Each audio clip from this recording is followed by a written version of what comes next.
Okay, this is Jeff and Jeff Talk Tech. This is volume 2. We actually we're excited to be here. We've been looking forward to this all week. Yes. Yeah, and it's awesome to look forward to something. You know, it's it is definitely a good thing. We're the type of guys that when we got something coming on Sunday, we had this scheduled all week. So we were building a catalog of things that we wanted to talk about. Correct. Oh You yeah. know, we had there was a Yeti sighting in Colorado. We had that down on our notepad. We also had string theory. Jeff wanted to talk about that alternate universes, Multiverse. That's what it yeah, is. right? Which is that's a bold topic. String theory is definitely a complicated thing to talk about. Of course. Not easy, not easy. Then Apple hit us. And what did we do with everything else we were going to talk about? We threw it away. No. Threw it away. Apple Jeez. just had to launch a phone, didn't they? And ruin our show. It's only been a year since the last time they launched another phone. So I don't Right. understand. And they make it intentionally so nerds have nothing else to talk about. You know, you either love the iPhone or you hate the iPhone. I personally am in the camp of I like Apple. For the most part, I carry an Android phone though because I prefer it. I prefer Android over Apple as far as phones go. But there are some things that they really do great. I own a Mac. I love it. I own an iPad. I also love it. Yeah. Their launch event. I assume you watched it live. I know I did. I had it scheduled to remind me. Google reminded me about it. So I think my phone started to cry at about 12:30 p.m. on Tuesday because it's a Google phone and it had to remind me about the iPhone event. So it started to weep a little bit when it did that. But, yeah, I watched it live as well. So I was at work, so I had it open in one tab as I was working at the same time. And then I find myself, so I have a little office at work. I find myself going into my office, talking to everyone. Hey, do you hear that Apple's doing this with their new phone? It's like, oh, really? Like, yeah. When did they announce that? About 5 seconds ago. Give me a moment. I run back to my office, come back out. Hey, did you know they're going to do this? So I was sort of live blogging, but to my office and with voice instead of text. So right, you weren't actually using the keyboard. You were using your words. right, exactly. Yeah, which is the new form of blogging. All the kids are doing it. Yeah, There was the Twitter thing, and now there's the speaking to people thing. but exactly. I think it's going to take off. So yeah, I watched it too. I was, here's my impression, Jeff, and I don't know if you agree with me on this. I think it was the most dramatic as far as modifications go to the actual products. I think it was the biggest change we've seen in years. I mean, I've seen every Apple keynote since the iPod was released. Oh wow! So I started watching them early, and I've been watching. I saw all the Jobs ones. All the Jobs keynotes. This was a big one. This was definitely a big one. I mean, what were your what was one of your favorite parts as far as the keynote went? So first, let me the size of it. Was it big or huge or mind blowing? Of course, the 2007 iPhone launch is the biggest one in my opinion of events because it was the launch of the iPhone. Steve Jobs was there, a lot of energy. The next biggest one to me is when they finally got a big phone. When they were always small, and I said they're not going to do a big one. They're not going to do a big one. And maybe personally for me, when I saw them say, and we have a larger phone, I said, oh, I was wrong. So that hit me pretty big. And then this one was one of the craziest as well. Wow. So the thing that really struck me, what I like the most about the event was the launch of the wireless headphones. To me, I'm an audiophile. I love audio, and wireless audio is one of the biggest things. I actually invented. I don't even have it. Darn it! I made a. Let me real quick.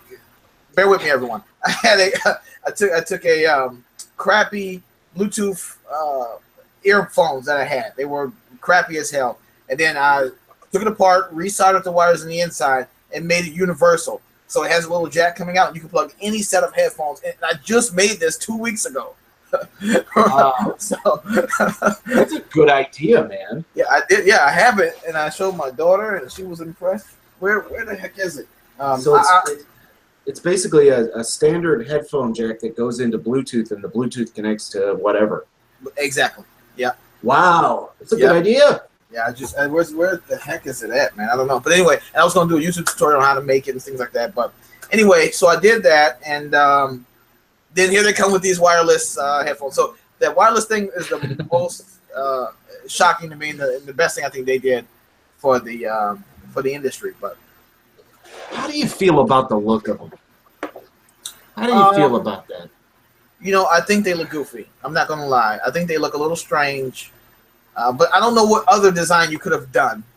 But I think that look is a little bit strange. And I wish that the two weren't separate like that. I wish there was a little wire going between the two, maybe around your head. Because we're used to having the wires around our head. It's just the coming out of ourselves is the worst part, you know? Right, exactly. But I'm no designer, so I'm no Johnny Ive. right. Yeah, I mean, they are definitely goofy looking, and the thing is, here's the thing: there's a lot of technology in these little things. Yeah, you know, they really packed a lot into them. They detect whether or not they're in the ear. So when you can set them so when you remove them from your ear, it plays from whatever you're doing is playing from the phone. They're also both sides will manage a call. They both have microphones. So, and you only need one in your ear to answer the phone. And if you place one of them in the ear, they automatically pick up. They're intelligent headphones as well. And I think I think that intelligent headphones really hasn't been done before. There's never really been any smarts in these. It's just basically a speaker and a wire. Right. There isn't any kind of processing going on. There isn't any kind of, and this could evolve. We see things like this evolve if they get motion detecting in them. That speaks to your phone. So when you turn your head and stuff, the game you're playing does different things. They could become the VR motion detector, right? Your headphones could do that. I think they're incredible. I think they're weird looking, but I think they're incredible. I think it's kind of like a sea change. You know what I mean? It's something completely different that Apple came out with on their own. The other thing that fascinated me from the live event is when they were talking about the second version of the watch. Okay. And specifically they were talking about the waterproofing of it. There's a speaker, of course, on the Apple Watch. And on the Apple Watch, that speaker, when it gets wet, say you're swimming or whatever, and the speaker gets wet, the speaker will actually stop working. But then as it plays music or whatever, the speaker is designed to actually push the water out of the watch itself. Get out of here. Yeah, so the speaker... I actually missed that. I don't even remember that, to be honest. Maybe I was not in the room at the time. Right. And speakers, historically, this is why this is a big thing. Speakers historically aren't waterproof. Things with speakers aren't waterproof. That issue hasn't been solved. Right. Because if you look at speakers, generally, on every device, they're open air. Yep. And what's inside there is a membrane and a magnet. So you've got a very thin membrane and you've got a magnet that's pushing that very thin membrane, and that membrane is not waterproof. It can't be. So water destroys your speakers historically up until this new iteration of the watch. That patented speaker that is designed to push water out, it uses a metal membrane instead of it uses a very thin metal membrane instead of the paper-ish. I don't know what material it is they use in speakers, but it's a very thin paper-like substance. The watch has a speaker that's waterproof. That's a sea change. That's another thing that Apple did here in this thing that is completely different. And because of that patented speaker idea, that watch is now waterproof. And it makes it the first smartwatch that has a speaker and is waterproof. I have an Android Wear device, right? Mm-hmm. Doesn't have a speaker. Because it's waterproof. It's waterproof, exactly. So those two things didn't go together until Apple made this change. The differences on the watch, it's obviously it's waterproof. We talked about that. There's new bands, which they're always going to do. There's the watch edition that is made out of ceramic. It's made out of a ceramic thing, which that's the high end watch. Now they got rid of the gold bling bling Apple Watch. Yeah, that like Kanye West bought, or whoever. Right. And they decreased the price, and they came out with this edition that's made out of ceramic. It's beautiful. Ceramic is definitely beautiful. It's one of the harder substances that you can make a watch out of.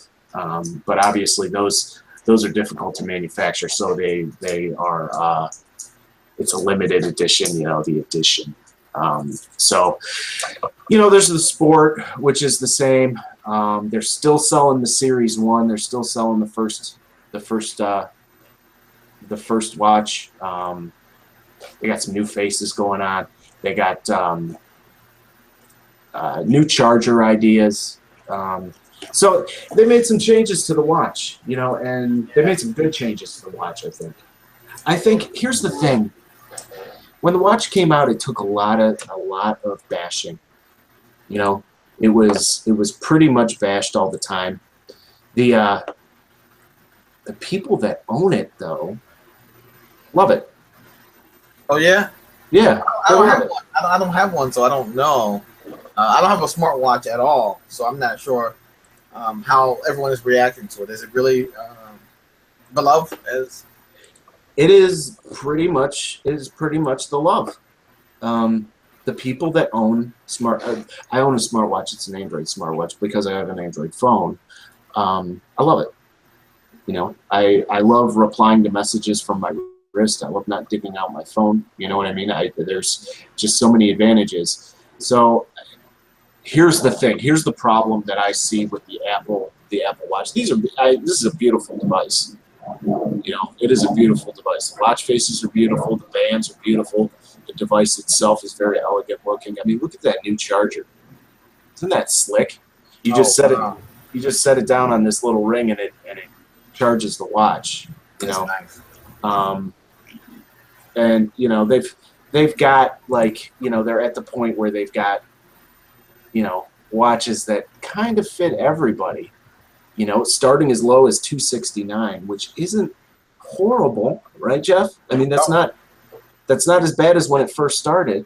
And then of course you go up to $1,249, which if you're buying that, you just got money to burn. But you got your Series 1, which is still going to get watchOS 3. It's still going to get all the updates. It's still going to have those new features. It's still going to work with the earbuds. The one thing about the earbuds, did you hear about the pairing? Yeah. Did you hear they were talking about that? That's pretty cool. I didn't really follow the watch portion, so I'm really interested in what you're saying. But with the, I was there for the Bluetooth stuff. I mean the AirPods. Wow, that's insane how they pair. Wow. Yeah. That is, and we don't know if they're Bluetooth. I mean, Obviously, they're Bluetooth. The reason why I think they are is because you can have an older phone and it still works. So it's not like new technology that they put in the new wireless technology. So I'm going to assume that they're using Bluetooth. So they must be handling the back end stack of the Bluetooth stack so elegantly. Oh my gosh, that is so awesome. I hate pairing stuff with Bluetooth. That is so awesome.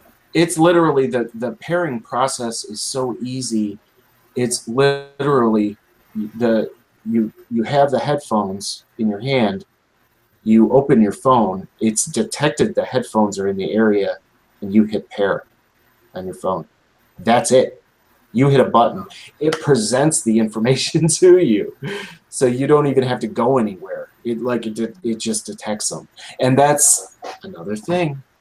And it is Bluetooth that's the underlying technology for the headphones. Now, what I would like to see, now I hate to poo-poo anything, but I would like to see security researchers attack that pairing process and see what kind of security flaws it may have. Is the phone always looking for a device? So if I was a device and lied and said I was your iPod, AirPods, then would I work? You know what I'm saying? So I'm just worried about security with that sort of thing. But I bet you Apple has it covered. If there's anybody we can trust with security, would be Apple. So I think they may have it down packed. But again, I want to see some researchers, people like Steve Gibson, attack that and see what it's all about. So exactly. Here's the if you look at this, here's kind of a Series 1 and a Series 2 breakdown of Apple Watch. You've got a lot of the same features here, as you can see.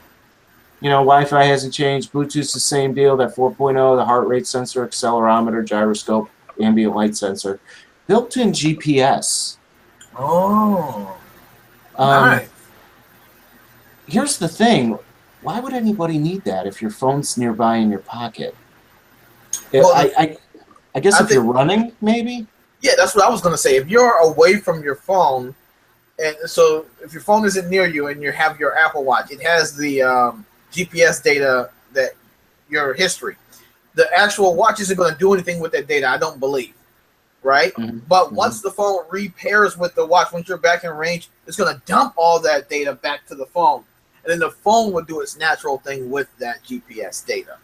You know what I mean? So I see. Yeah. Yep. So basically, the reason why it has that GPS is you're running without your phone, you're walking without your phone, and it's still gathering how many miles you're running, how many steps you're taking. It's still keeping track of all your stuff. And then as soon as you get back to your phone, you launch your health app, and the first thing you see is, you took, 800 steps or whatever. Right. The one thing that I've noticed about having an Android Wear device on my wrist is that I personally am tracking now my movement. Like, I'm trying to get 10,000 steps today. That's one of my goals. Nice, nice. And I'm at 2,000, so I'm walking twice a day to try and beat my goal. And my goal started at 2,000 steps, and I crushed it. So it's nice. It's a good way to stay in shape. It really is, having the device on your wrist. I can see why a lot of people use it for health, because it kind of gets you motivated to do something. When you look at your wrist and say, wow, I took 1,000 steps, and that's 85% better than anybody in America. You know what I mean? Like, it gives you that information. It gives you the cloud information, so you know where you're at in comparison to the average or median, people that are wearing Android Wear. So it's just really cool the way it's done. Same OLED Retina display. They say it's a second generation OLED Retina with Force Touch. So they had the touch technology in the first Apple Watch, and this one they have that Force Touch where you touch a little harder and it detects that your skin is being spread out on your finger. That's how it does it, and it vibrates and gives you the sensation that it's an actual button, and it's really cool. Oh, it's nice. really cool. I've never used it. So yeah, you hit the watch and it feels like the screen is a button. It's a very tactile vibration. It's very cool. Same screen resolution. Same exact screen resolution. They didn't bump that up at all. They bumped up the battery. They're saying, solid 18 hours now, which that's interesting. It's the same as the last one. So I guess they didn't bump up the battery in this case.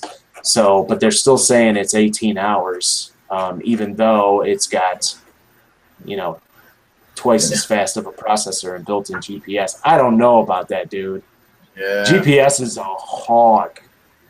The dual-core processor is going to affect the battery life. It's the same size device. How could they maintain the same battery life? They couldn't. That's I would like to see a real life test of the battery life of the device, because it's the same size. It's got a dual core processor and GPS in it now, which both of those are battery hogs. It's the same size, and they're saying it's the same 18 hours. That's just not accurate. It can't be. It can't be. I'd be willing to bet that they lost about 30% battery life in real situations. If you're walking away from your phone and your GPS kicks in, guess what? You're losing battery. So, yeah, man, it's exciting. Okay, so the other thing, this blew my mind, dude. This blew my mind. I'm sitting there, right? And I'm a child of the 80s. You're a child of the 80s. You know what I mean? Like, I remember Mario 3. I got it 6 months. Man. I got 6 months behind everybody, and I was dreaming about that game, dude. I was having vivid dreams about Mario 3. I wanted it so bad. It was like the best game ever. Everybody said it was better than any game that ever existed. It was. It was great. Yes. And I finally got it. My parents finally bought it for me, and I locked myself in my room, and I didn't move for like 2 weeks. I just played Mario, and I had to beat that game. It was just so great. When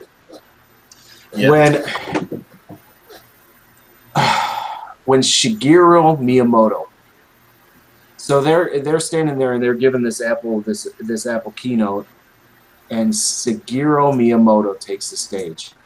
And if you don't know who that is the genius. You're insane. If you don't know who that is, you're insane. No, I'm just right. That is the genius behind Super Mario Brothers. Games like Star Fox, great games. Yeah. Zelda, the whole Zelda series. He not only programs the games, like literally, but he creates the stories. He creates the characters. The man is a genius.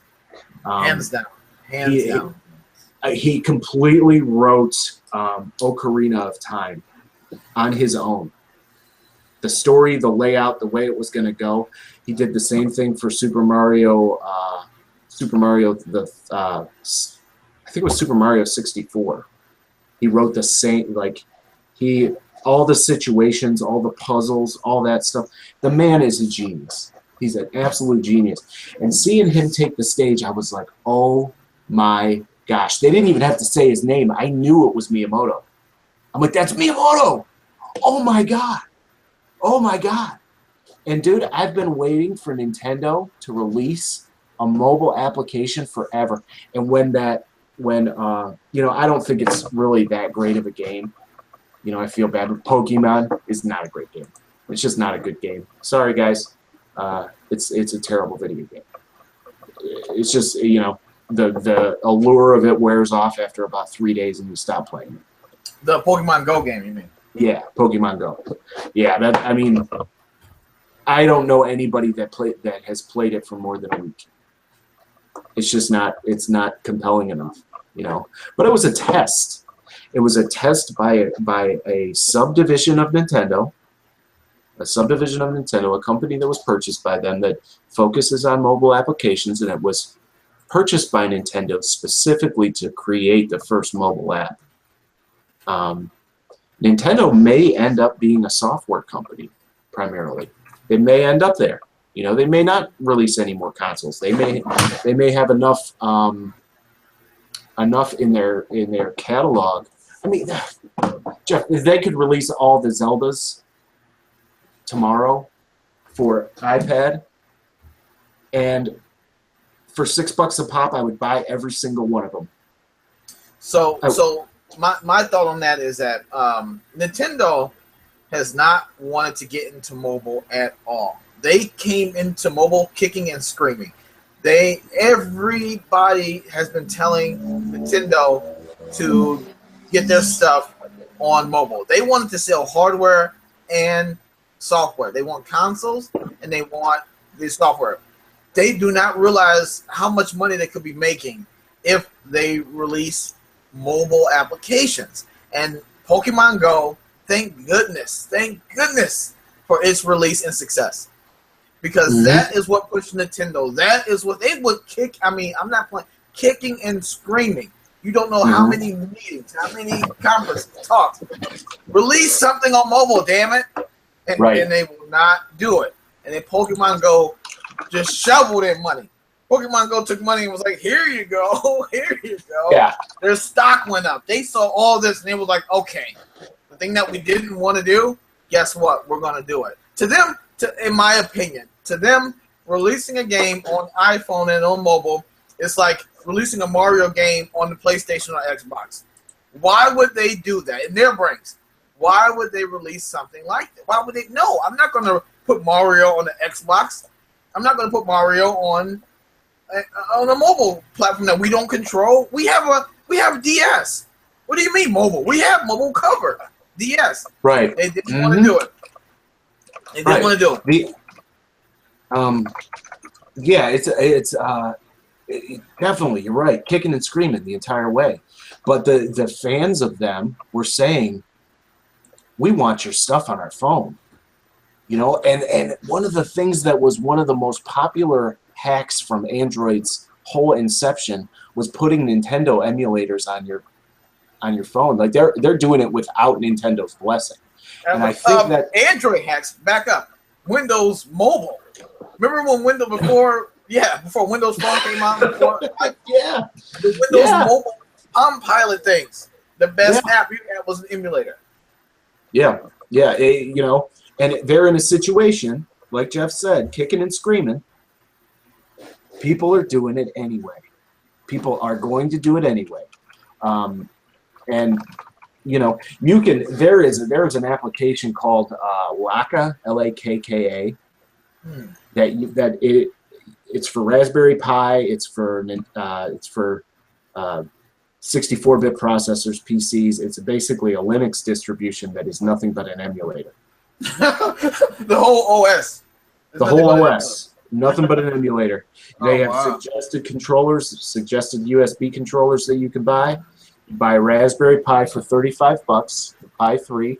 You get Lakka on it, which is completely free. Spend about $15 on a controller, and you have any console you want. Bookmarking right now. I'm doing it for my daughter for her birthday at the end of October. That's what I'm getting her. Oh, I'm man. getting her a Lakka emulator, and I'm loading it up with every single game that has ever existed. Do they have a recommended device to load it onto?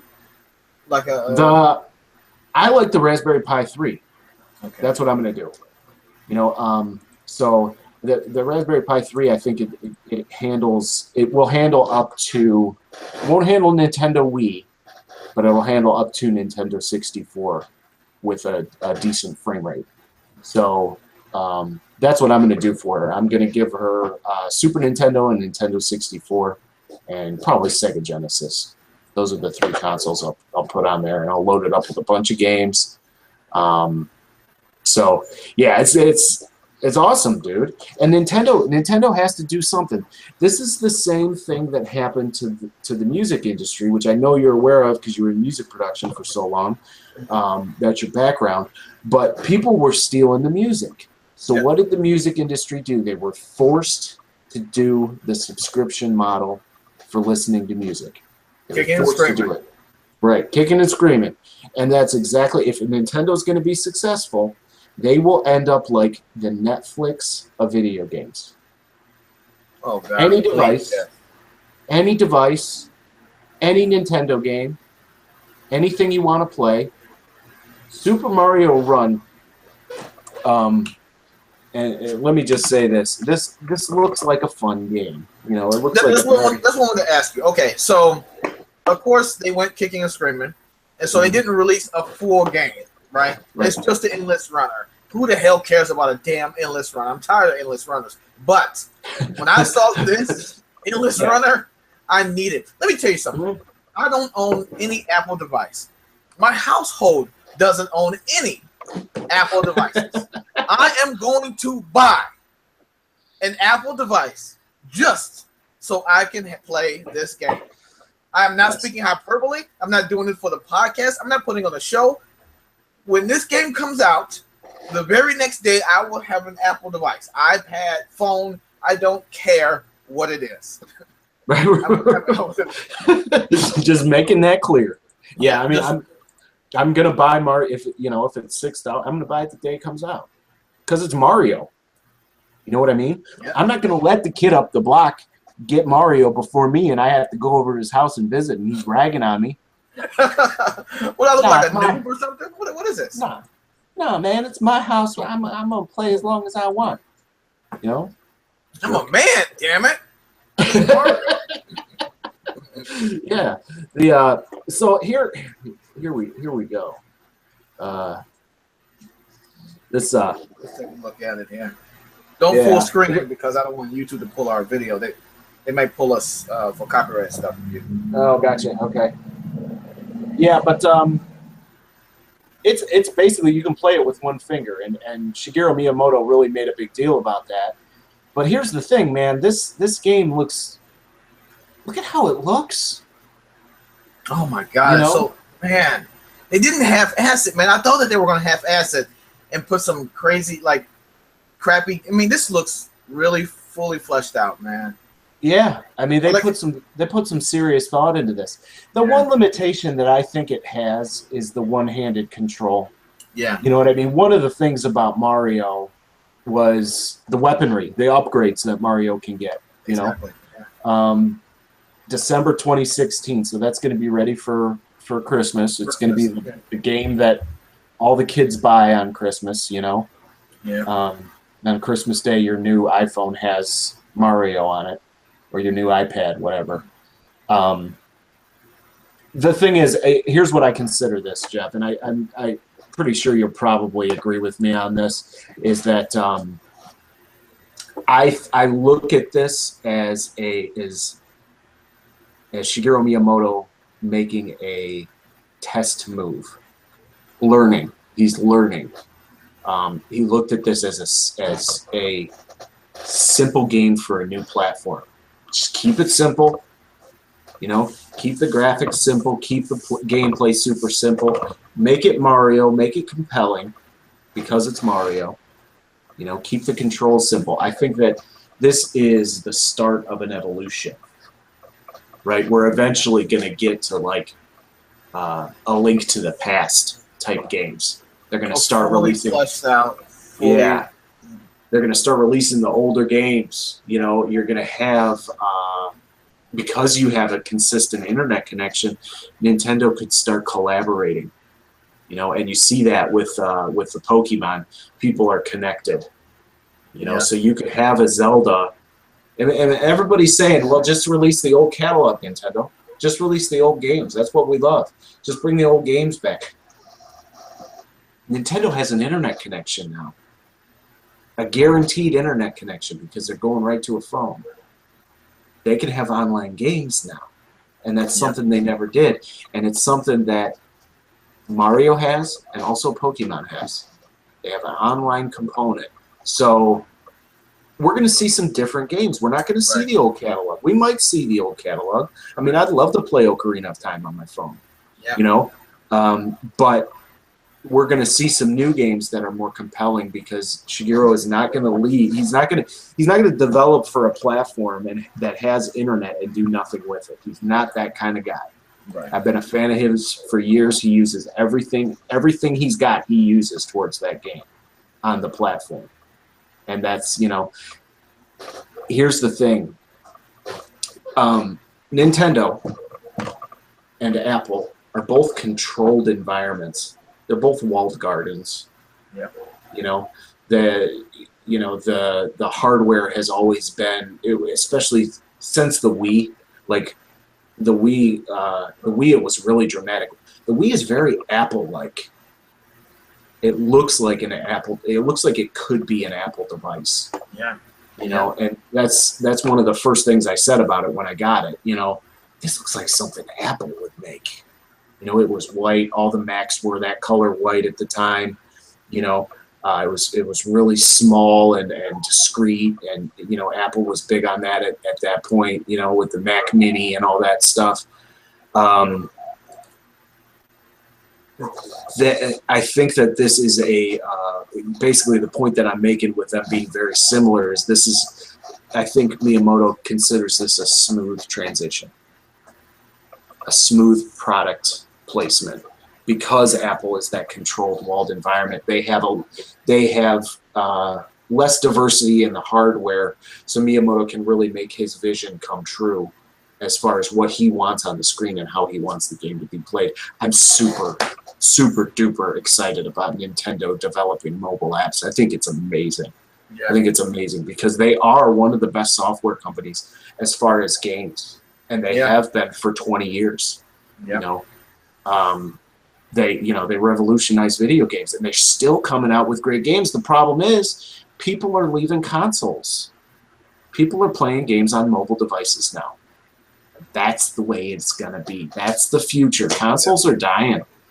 You know, so yeah, man. I thought that was the coolest news I saw. So anyway, we still got phone to talk about. Yeah, right? Yeah. Plus our hour is coming up too. So let's see if we can knock some of these out. But yeah, just real quick, the Mario thing. I'm excited about it. Jeff's excited about it. Jeff's excited about it. All the Jeffs. Every Jeff is excited about it. Period. So where do you want to go next? I'm looking at all the stuff. The phone. Oh, we missed the biggest headline. They removed the headphone jack. We talked about headphones. Yes. Yeah. Okay, you're in music production. You did that for years. You know, so you know audio inside and out. What do you think about removing the headphone jack? Do you think that's the worst move in the world? Okay. So my first reaction, I was very upset. The rumors were coming, and I knew I was going to be upset about it, but I didn't believe they were going to do it. And then when they did it, and then said it takes courage to do it, I wanted to slap the computer in the face. It does not take courage. And even if something takes courage, you don't say yourself, it took you courage to do that, even if it was courage. Right. Exactly. Okay, so my first reaction was I was very upset. And then I started to think about the user who's going to be using this, right? And I guess for the average consumer, removing the headphone jack is fine for them. The problem that upsets me the most is that there is no consumer-based reason for it, in my eyes. Their reasoning that they claim is ridiculous. There was no reason to make more room in the phone, all this stuff.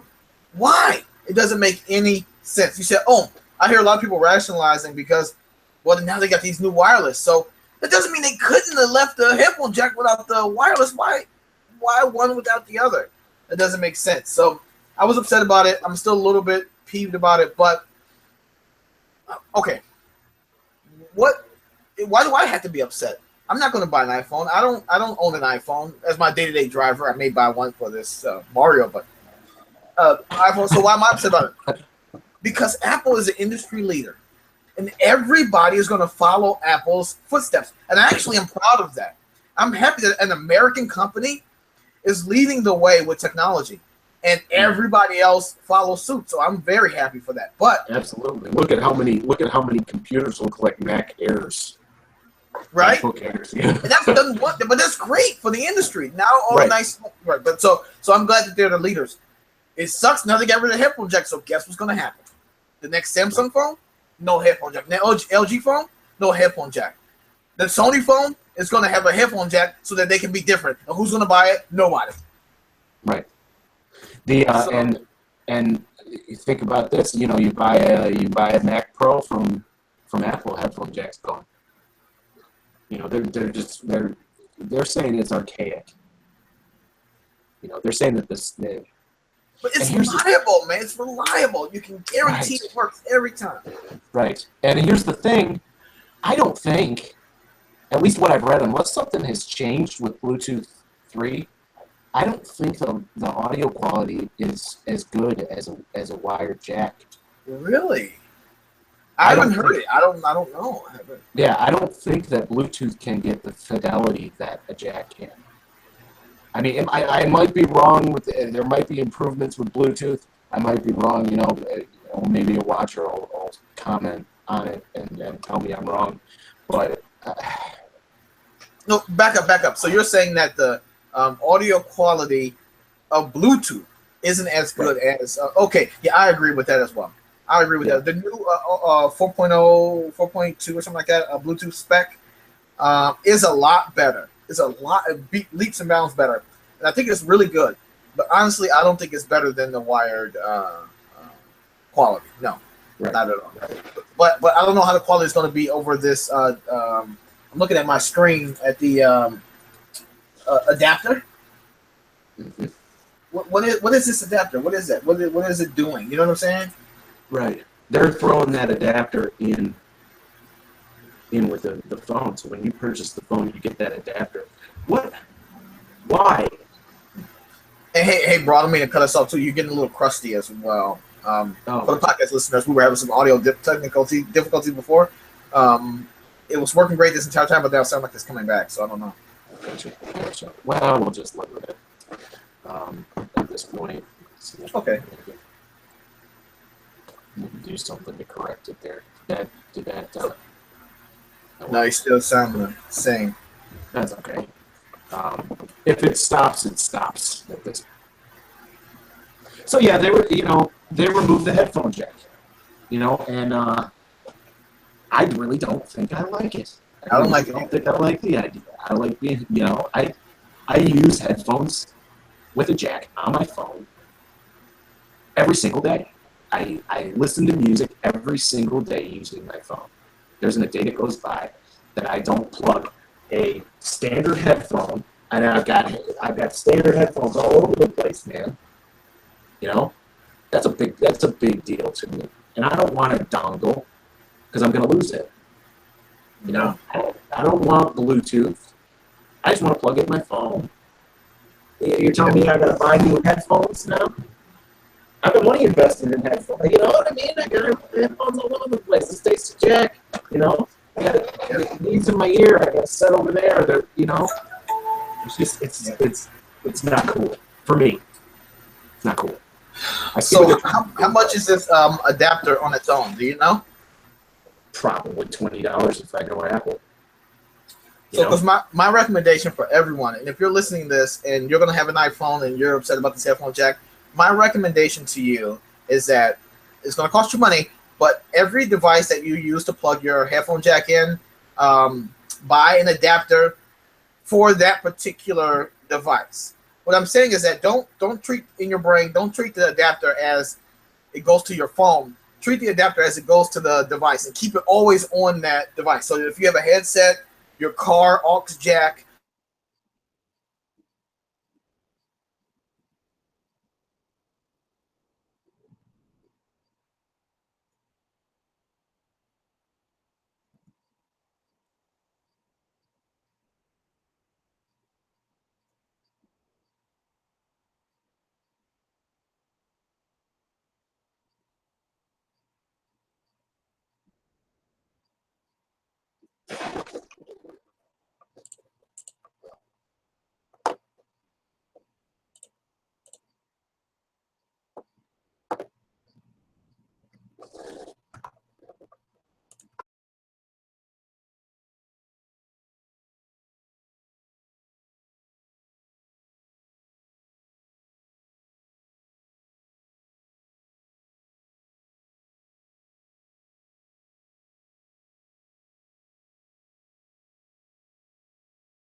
And I got 2 viewers. And how do I invite you? Let me just share. Sure. Is that me? Oh, wait. I got.